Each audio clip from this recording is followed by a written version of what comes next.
નમસ્કાર વિદ્યાર્થી મિત્રો, સમૃદ્ધ સંકુલન રચનાઓની અંદર આજે આપણે ત્રિપરિમાણીય સમૃદ્ધ સંકુલનની વાત કરવાના છે.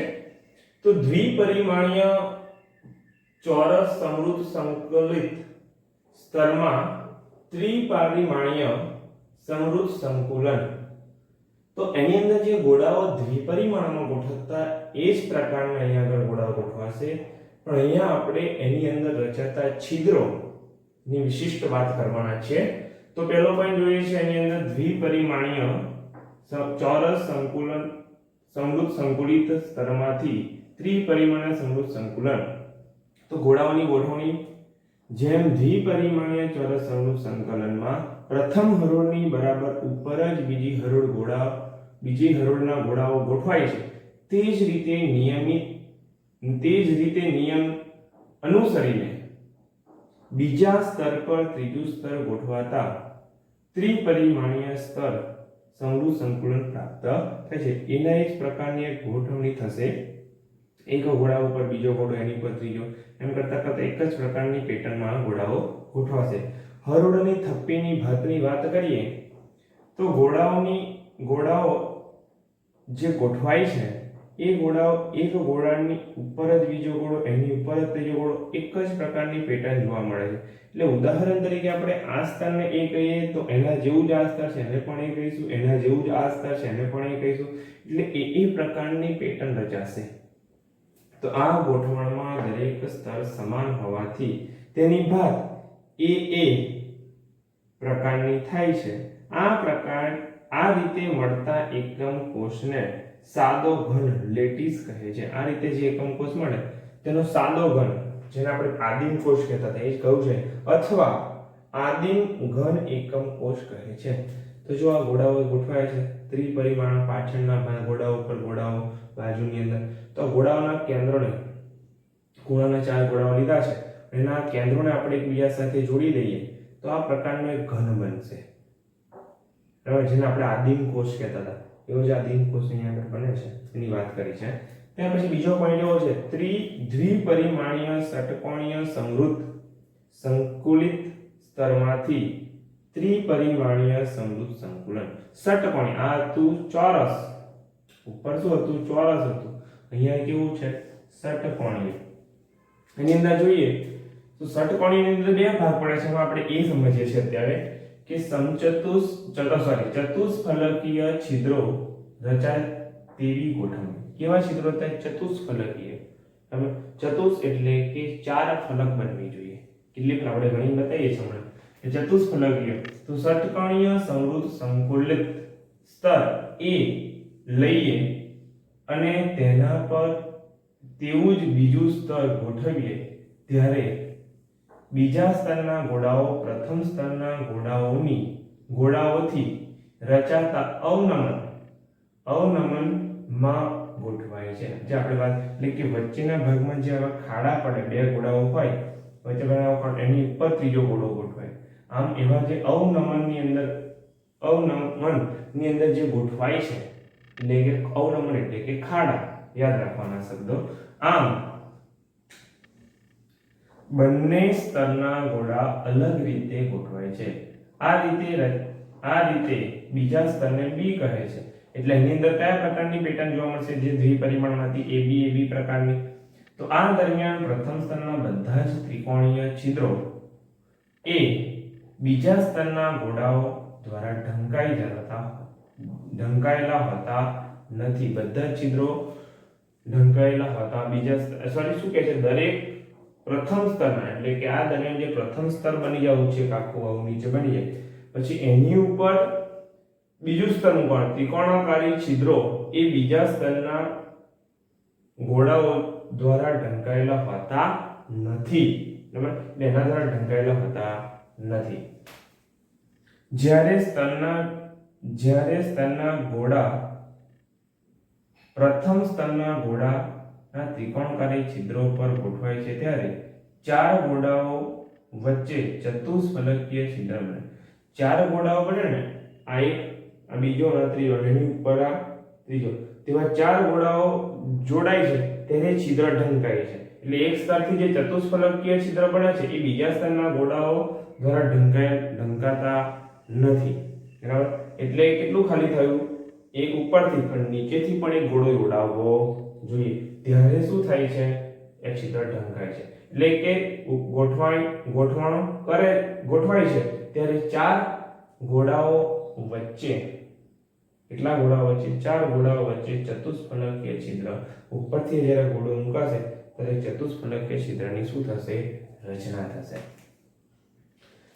એટલે અહીંયા રચના બતાવી છે કે સમચતુષ્ફલકીય છિદ્ર, ચારે બાજુથી એક ફલક, બીજી ફલક, ત્રીજી ફલક, અને ઉપર જે આ કાળા કલરનો ગોળો મૂક્યો છે એટલે એની પણ એક ફલક હશે, એવી આ ચોથી ફલક એની, એમ ચાર ફલકો સરખા પ્રમાણમાં, એટલે સમ એટલે બધી જ ફલકો એની સરખી હશે. ઉપરથી ગોળાને જોઈએ તો કે આ ઉપરથી આ પ્રમાણે જોઈએ અને ટી આકાર બને, અને ટી આકાર, એટલે એ સંજ્ઞાને ટી સંજ્ઞા કહેવામાં આવે. કઈ સંજ્ઞા કહેવામાં આવે છે, ટી સંજ્ઞા, બરાબર. ત્યાર પછી શું કહે છે, સામેની બાજુથી જોઈએ, ઉપર આગળથી, તો સામેની બાજુથી કે બે ગોળાઓ હશે અને એક ગોળો પાછળની બાજુ હશે અને એની અડેલો હશે. ઉપરથી બીજો એક ગોળો મૂકીએ તો આ ગોળો એની ઉપર ઢંકાશે, તો ત્રિકોણાકારી છિદ્ર જે છે એનું શું થઈ જાય છે, ઢંકાઈ જાય. આમાં ત્રિકોણાકારી છિદ્ર છે, આમાં છિદ્ર દેખાય પણ દેખાતું નથી, કેમ, ધારમાંથી જોઈએ છે, પણ આવું એક છિદ્ર હશે, ગોળ નહીં, ત્રિકોણાકારી હશે. એની ઉપર આ ગોળો મૂકીશ એટલે છિદ્ર શું થશે, ઢંકાશે. એટલે એ શબ્દ આપણે ચાર ગોળાઓ વચ્ચે ચતુષ્ફલકીય છિદ્ર રચાય છે. ઉપર એક ગોળો મૂકીશું પ્રથમ સ્તરની ઉપર, ત્યારે છિદ્ર ઢંકાય છે. આ ભૌમિતિક રચના કેવી બને છે, તો કે સમચતુષ્ફલકીય, બધી બાજુ ફલક, તો કે આખો એક ત્રિકોણ છે એની નીચેનો ભાગ થઈ ગયો બે છે, એટલે એક ફલક, સાઈડની ફલક બે, આ બાજુની 3 અને આ બાજુની 4, ચારના ઉપર આખો પોઈન્ટ છે એટલે ઉપરથી આને જોઈએ છે, એટલે ચાર ફલક બાજુ, એટલે ચતુષ્ફલકીય રચના ગોળાઓના કેન્દ્રને જોડવાથી મળતી રચના છે. અને આ છિદ્રની કેવી આકાર જોવા મળે છે, ભૌમિતિક આકાર, છિદ્રનો ભૌમિતિક આકાર જોવા મળે છે. આ પ્રમાણે ચતુષ્ફલકીય છિદ્રો જોયા આપણે. હવે આપણે જોઈએ છે અષ્ટફલકીય છિદ્રો. આગળ આપણે ચતુષ્ફલકીય છિદ્રોની રચનાની વાત કરી, અત્યારે આપણે વાત કરી રહ્યા છીએ અષ્ટફલકીય છિદ્રો રચાય તેવી ગોઠવણ. એટલે જે એકમ કોષો છે એમાં અષ્ટફલકીય છિદ્રો કેવી રીતે ગોઠવાય છે એની આપણે અત્યારે વાત કરીએ છીએ. જોઈએ ને, જ્યારે પ્રથમ સ્તરના ત્રિકોણીય છિદ્રો પર બીજા સ્તરના ત્રિકોણીય છિદ્રો ગોઠવાય, પરંતુ તેમના આકાર અધ્યારોપિત થતા નથી. અધ્યારોપિત એટલે જેમ કે આ હાથ છે એની ઉપર એક્ઝેક્ટ હાથ ગોઠવાઈ ગયો અને અધ્યારોપિત થયો કહેવાશે. પણ આ ભાગ જે છે હાથ, એની પર આ ભાગ આમ મૂકવામાં આવે છતો, તો અધ્યારોપિત નથી થતો, સેમ ટુ સેમ થતો નથી, એટલે અધ્યારોપિત થતો નથી. પણ આ ભાગને હું આમ મૂકું તો અધ્યારોપિત થાય છે. એવી રીતે ગોળાઓનો જે આ ભાગ છે એ એની પર એક્ઝેક્ટ એવું નથી થતો. આ ગોળો ઉપર છે ત્યારે આ બાજુનો ગોળો નીચે છે, એટલે કે નીચે એટલે મીન્સ પાછળની સાઈડ છે, એટલે એકબીજા સાથે અધ્યારોપિત થતા નથી. જુઓ તમે અહીંયા આગળ આ ઉપર આખો ભાગ છે, ઉપરથી જોઈએ તો આપણને આવું દેખાય કે ઉપર આવો ગોળો અને એની ઉપર પેલા 3 ગોળા મૂકેલા છે બ્લેક કલરના, બરાબર. એટલે કે અધ્યારોપિત થતા નથી. અહીં એક ત્રિકોણનું શિરોબિંદુ ઉપરની તરફ હોય છે, જ્યારે બીજા ત્રિકોણનું શિરોબિંદુ નીચેની તરફ હોય છે. આની અંદર બે ત્રિકોણ દેખાય છે, તમને જોવા મળે. જો આ એક ત્રિકોણ ઉપરની, આ ત્રિકોણ જે છે બ્લેક કલરનો, એનો આ શિરોબિંદુ ઉપરની તરફ છે, અને બ્લુ કલરનો જે ત્રિકોણ જોવા મળે એનો શિરોબિંદુ નીચેની, એટલે આનો શિરોબિંદુ ઉપર જોવા મળે તમને, અને આનો શિરોબિંદુ તમને નીચે જોવા મળે. બ્લુ કલરનો જે ત્રિકોણ બનશે અંદરની બાજુ નીચેની સાઈડ જોવા મળે. તો કે આ પ્રમાણે એની અંદર ગોઠવણ. આ છિદ્રોની સંજ્ઞાને O વડે ચિહ્નિત થાય છે. તો O વચ્ચેના ભાગની અંદર O લખ્યો છે, બરાબર. ઓક્ટાહેડ્રલ કહેવામાં આવે ને, એટલે એના અંદર O વડે દર્શાવવામાં આવે. પેલું ટેટ્રાગોનલ હતું, બરાબર. આ છિદ્રો 6 ગોળાઓ દ્વારા ઘેરાયેલો હોય છે. 6 ગોળા, 3 ઉપર અને 3 બ્લુ કલરના નીચે અને બ્લેક કલરના 3 ઉપર. હવે 6 ગોળાઓ વડે ઘેરાયેલો હોય છે. આથી તેના ગોળાઓના કેન્દ્રને જોડતા અષ્ટફલકીય રચના બને છે.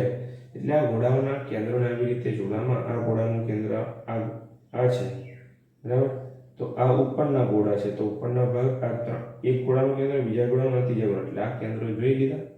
એવી રીતે બ્લુ ગોળાઓ, તો 1 2 ને 3, તો કે 1 2 ને 3 બ્લુ કલરના બ્લુથી જ દર્શાવે છે, એટલે આપણને ખબર પડી શકે. હવે એ બધા ગોળાઓના કેન્દ્રોને એકબીજા સાથે જોડે તો આવી અષ્ટફલકીય રચના, અષ્ટફલક બને છે. કેવી રીતે તમે જોઈ શકો, ફલકો જો આ બ્લેક કલરની છે, એક આખું ત્રિકોણ 2, આ સાઈડનું ત્રિકોણ 3, તો એવા 3 બ્લુ, એટલે 3 ને 3 6, 6 ને એક ઉપર 7 અને એક આ નીચે 8, એમ કઈ અષ્ટફલક, અષ્ટ બાજુઓ 8 બાજુઓ વાળો આપણને મળી શકે છે. અષ્ટફલકીય રચના બને છે. આથી તેને અષ્ટફલકીય છિદ્ર કહે છે. કયું છિદ્ર કહેવામાં આવે છે? અષ્ટફલકીય. આ આગળથી ઉપરની તરફથી જોતા હોય એક આકાર જોવા મળે, સામેની બાજુથી જોઈએ તો ગોળાઓ આવા જોવા મળે, અને એની અષ્ટફલકીય છિદ્રની એક રચના છે. ચતુષ્ફલકીય છિદ્ર અને અષ્ટફલકીય છિદ્રની સંખ્યાનો આધાર સમૃદ્ધ સંકુલિત ગોળાઓની સંખ્યા પર હોય છે. અષ્ટફલકીય છિદ્રો કેટલા રચાશે, ચતુષ્ફલકીય છિદ્રો કેટલા રચાશે, એ ગોળાની સંખ્યા પર આધારિત છે. એટલે સમૃદ્ધની અંદર જે ગોળાઓ ગોઠવાય છે એની સંખ્યા કેટલી છે એની પર એનો આધાર રહેલો છે. અહીંયા સરસ મજાની એક આકૃતિ દોરી છે, બરાબર. તો આ બ્લુ કલરના ગોળાઓ છે એ નીચેની તરફ મેં ગોઠવ્યા છે, એટલે કે એની વ્યવસ્થિત ગોઠવણી છે. વચ્ચેના અવનમનની અંદર આ બધા ગોળાઓ ગોઠવાયા છે એકબીજાના ખાલી જગ્યાની અંદર, અને એની ઉપર મેં આ જે ટેટ્રાગોનલ એટલે કે ચતુષ્ફલકીય છિદ્ર બને છે એની પર એક ગોળો મૂકીશ. એવી રીતે બધા ટેટ્રાગોનલ ગોળા મૂકીશ. ત્યાર પછી જે આ ગોળો આ જે ચિહ્ન રચાશે, જો બે છિદ્રો જ્યાં ભેગા થાય છે, બે છિદ્રો જ્યાં ભેગા થાય છે ત્યાં આવી એક રચના બનશે. એક ગોળાનું છિદ્ર આવું હશે, આમ આવી રીતે, અને બીજા ગોળાનું છિદ્ર આવી રીતે કંઈક જોવા મળશે આપણને.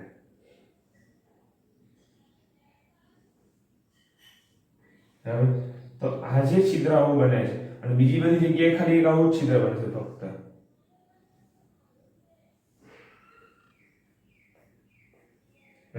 તો જો આ ટેટ્રાગોનલમાં ફક્ત આવું ચિહ્ન જોવા મળશે, અને હવે જે બે છિદ્રો ભેગા થાય, ઉપરના ગોળાનું છિદ્ર અને નીચેના ગોળા, બ્લુ કલરના ગોળાનું છિદ્ર અને બ્લેક કલરના ગોળાનું છિદ્ર, ત્યાં તમને O એટલે કે ઓક્ટાહેડ્રલ જોવા મળે છે. એટલે O કેટલા છે? 1 2 3 4 5 6 ને 7 8 9 10, એટલે આ તો ઘણી ગોળાની સંખ્યા ઉપર બને. અને ટેટ્રાહેડ્રલ એટલે કે ચતુષ્ફલકીય, O એટલે કે ઓક્ટાહેડ્રલ, અષ્ટફલકીય. આવી રીતે ગોળાઓના છિદ્રો અંદર બને છે. આ રીતની આકૃતિ દોરવાની, જ્યાં ફક્ત એક જ આવું છિદ્ર જોવા મળે તેને T કહેવામાં આવે છે, ચતુષ્ફલકીય. અને જ્યાં ઉપરનું છિદ્ર અને નીચે છિદ્ર એક જ જગ્યાએ બંને કેન્દ્રિત થાય છે એને આપણે ઓક્ટાહેડ્રલ અને કહેવામાં આવે ઓક્ટાહેડ્રલ, અને કહેવામાં આવે ટેટ્રાહેડ્રલ નો T. અવધારી લઈએ કે ધારો કે સમૃદ્ધ સંકુલિત ગોળાઓની સંખ્યા n છે. કેટલી છે? n. તો એની અંદર છિદ્રો કેટલા બને અષ્ટફલકીય? તો અષ્ટફલકીય છિદ્ર જેટલા ગોળા હશે ને એટલા અષ્ટફલકીય છિદ્ર બનશે. અષ્ટફલકીય એટલે કે ઓક્ટાહેડ્રલ. બરાબર. અને ચતુષ્ફલકીય છિદ્રો કેટલા બનશે? તો કે ચતુષ્ફલકીય છિદ્રોની સંખ્યા બરાબર 2n, અને 2 વડે ગુણી નાખો. કારણ કે જો એક O છે તો એની સામે 2 T છે, એક O છે એની સામે 2 T છે, એક O છે એની સામે 2 T છે, એટલે n કરતા અષ્ટફલકીય છિદ્ર એટલે કે O કરતા T ડબલ છે. કેવા છે? ડબલ. એટલે n ને 2 વડે ગુણી નાખીએ ચતુષ્ફલકીય છિદ્રની સંખ્યા કેટલી થઈ જશે? 2n થશે. આ પ્રમાણે યાદ રાખવાનું.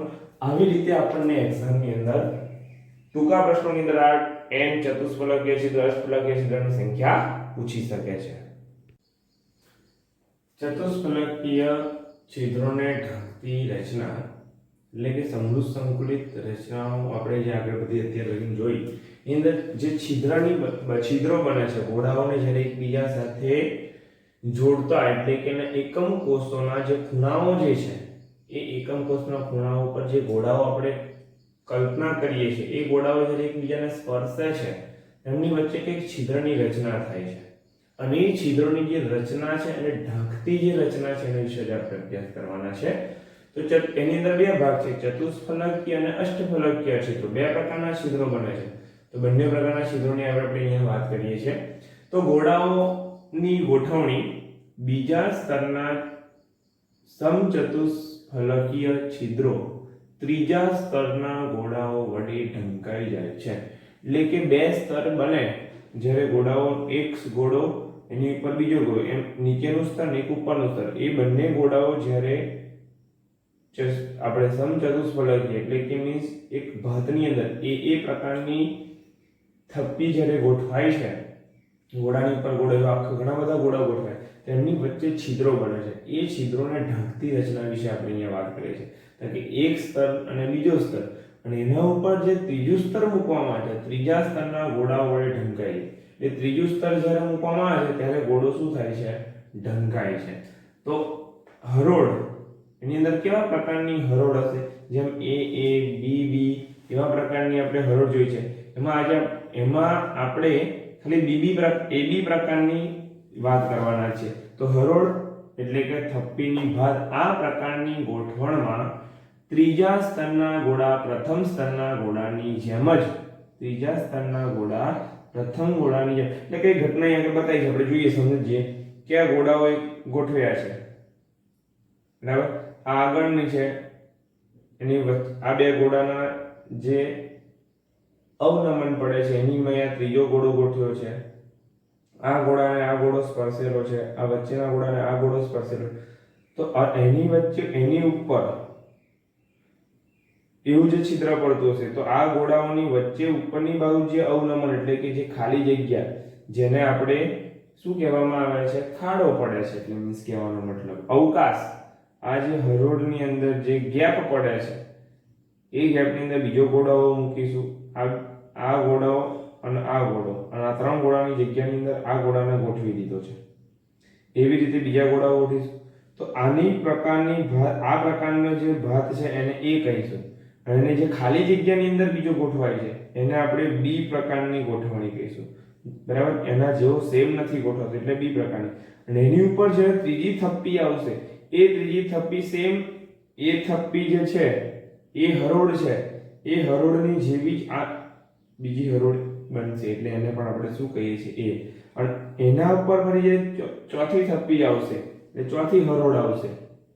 એ ચોથી હરોળ પણ આ બી ગોળાઓની જેમ જ ગોઠવેલી હશે એટલે એને આપણે બી કહીશું. એટલે એબી પ્રકારની હરોળ થશે. બરાબર. તો જે ત્રીજા સ્તરના ગોળાઓ પ્રથમ સ્તરના ગોળાઓની જેમ જ ગોઠવાય છે જે એકાંતરે પુનરાવર્તિત થાય છે. સતત આ બધી વસ્તુઓ શું થયા કરે? પુનરાવર્તિત. આથી આ ભાતને એબી પ્રકારની કહે છે. આ રચનાઓને હેક્સાગોનલ ક્લોઝ પેક હેક્સાગોનલને કહેવામાં આવે છે HCP ની રચના કહેવામાં આવે છે. દાખલા તરીકે હેક્સાગોનલમાં કોનો સમાવેશ થાય? તો કે ઝિંક મેટલ છે, મેગ્નેશિયમ છે Mg. બરાબર. આનો સમાવેશ કરવામાં આવે છે. ત્યાર પછી વાત કરીએ કે એની જે રચના તો તમને સમજાઈ કે આ જે ઘટના બને છે એ ઘટનાની અંદર એક ગોળાને બીજા 6 ગોળાઓ અડેલા હશે. જે આપણે વાત કરી એનો એક ગોળો જે છે એની હરોળના બીજી હરોળના જુદા પોતાની હરોળના 6 ગોળાઓ આપણે જે એક પરિમાણીય જોયું હતું બરાબર એવું એક પરિમાણની અંદર આવા એક 6 ગોળાઓને સ્પર્શેલા હશે. તે 6 ગોળા સ્પર્શેલા એટલે એની રચના કેવી થાય છે? એના ગોળાઓના કેન્દ્રોને જ્યારે જોડે ત્યારે ષટકોણીય રચના થાય. તો કે જો ષટકોણ બને છે બેન્ઝીન જેવી ઉપર રચના એક બને છે એવું બીજું બેન્ઝીન બનશે એવું ત્રીજું બેન્ઝીન. જેમ હરોળ જુદી જુદી દરેકમાં એવા જુદા બને છે. એટલે કે આ ષટકોણીય રચનાની અંદર SCP ની અંદર જોવા મળે છે. સવર્ગાંક એટલે એના જે ગોળો છે એક ગોળો કોઈ પણ ગોળો લઈએ તો એ ગોળાને કુલ કેટલા ગોળા અડેલા હોય છે? પોતાની હરોળના તો 6 છે જ પણ ઉપરની હરોળ નીચેની હરોળ આ મારો હાથ છે તો આ હાથની અંદર અહીં વચ્ચે કોઈ વસ્તુ જોઈશ તો આ આંગળી છે મારી. આ આંગળીને કેટલી આંગળી અડેલી છે? તો બસ આ આંગળીની એની આજુબાજુની 2 આંગળીઓ અડેલી છે. પણ એ આંગળીની નીચે બીજી આંગળી હોય ઉપર બીજી આંગળી હોય તો ઉપર આ મૂકીશ તો ઉપરની એક આંગળી અને એક નીચેની આંગળી એવી રીતે 3 આંગળી. તો આ ગોળાની અંદર પણ આવી થપ્પીઓ છે આવી હરોળો છે. તો એની અંદર આ વચ્ચેના ગોળાનો વિચાર કરીએ તો આ ગોળાને એની હરોળના 6 ગોળા તો અડેલા જ છે પ્લસ ઉપરના 3 ગોળા અડેલા હશે એની નીચેના બીજા 3 ગોળા એને સ્પર્શેલા હશે એટલે 6 6 3 9 9 3 12 એટલે ટોટલ એક ગોળાને બીજા 12 ગોળાઓ સ્પર્શેલા છે, એવી દરેક ગોળાઓને 12 ગોળાઓ સ્પર્શેલા હશે, તો એનો સવર્ગાંક કેટલો થઈ ગયો કહેવાય? 12 થયો કહેવાય. કેટલો થયો કહેવાય સવર્ગાંક? તો જોઈએ છે, એક સ્તરમાંનો ગોળો પોતાના સ્તરના 6 ગોળાઓને, પોતાના સ્તર જે છે એ પોતાના સ્તરના 6 ગોળાના સંપર્કમાં તથા ઉપરના સ્તરના કેટલા? 3 અને નીચેના સ્તરના 3 ગોળાના સીધા સંપર્કમાં હોય છે. આથી કોઈ પણ ગોળાનો સવર્ગાંક 12 થાય. કોઈ પણ ગોળાનો સવર્ગાંક કેટલો થાય? 12. દરેક ગોળાના રીતે 12 ગોળાઓ સ્પર્શેલા હશે. આ તો આપણે એકની વાત કરીએ તો દરેક ગોળા. તો અહીંયા જોઈએ, આ વચ્ચેનો એક ગોળો છે, બરાબર? તો આ ગોળાને કેટલા ગોળા સ્પર્શે? તો કે પોતાના સ્તરના 1 2 3 4 5 6, આ 6 પતી ગયા. પછી 7 8 9, બરાબર, 10 11 અને એવો એક પાછળની સાઈડ હશે, થઈ ગયો 12. તો 12 ગોળાઓ આવી રીતે એને સ્પર્શેલા જોવા મળે. તો આ જે રચનાઓ જે છે એની એક, આ તો આપણે ખાલી દોરી છે, પણ એની ઓરિજિનલ ઘટના તો કેન્દ્રો બતાવ્યા છે. આ બધા પોઈન્ટ છે એના શું છે? કેન્દ્રો. એને આવી રીતે ગોઠવણ થાય છે. એટલે કુલ આ બધા ગોળાઓ જ્યારે ભેગા થાય ત્યારે કેટલી જગ્યા રોકે છે, બરાબર? એક આવું સરસ બોક્સની અંદર આ બધા ગોળા ગોઠવ્યા હોય તો એ બોક્સની અંદર ગોળાએ રોકેલું કદ કેટલું હશે, બરાબર? તો એક સરખા પ્રમાણની અંદર એક સરખા ગોળાઓ હશે તો જ એનું પેકિંગ ક્ષમતા કહેવામાં આવે છે. કેટલી પેકિંગની અંદર એની ક્ષમતા છે, તો સંકુલનના ક્ષમતા એટલે કે પેકિંગ ક્ષમતા કહેવામાં આવે છે. એટલે આવી ગોઠવણની કેટલી ક્ષમતા હોય છે? તો કે 74% જગ્યા રોકી લે છે. કેટલા ટકા જગ્યા રોકે છે? 74. તો બાકી કેટલા રહ્યા? બાકી રહ્યા 26%. તો 26% જે જગ્યા છે એ ખાલી પડી જાય છે. વધારેમાં વધારે 74% જગ્યા રોકાઈ જાય છે. એવી જ ગણતરી અષ્ટફલકીય છિદ્રોની ઢાંકતી રચનામાં આપી છે. તો અષ્ટફલકીય છિદ્રોની ઢાંકતી રચના, જેમાં અષ્ટફલકીયની અંદર CCP ક્યુબિક ક્લોઝ પેકિંગ, બરાબર?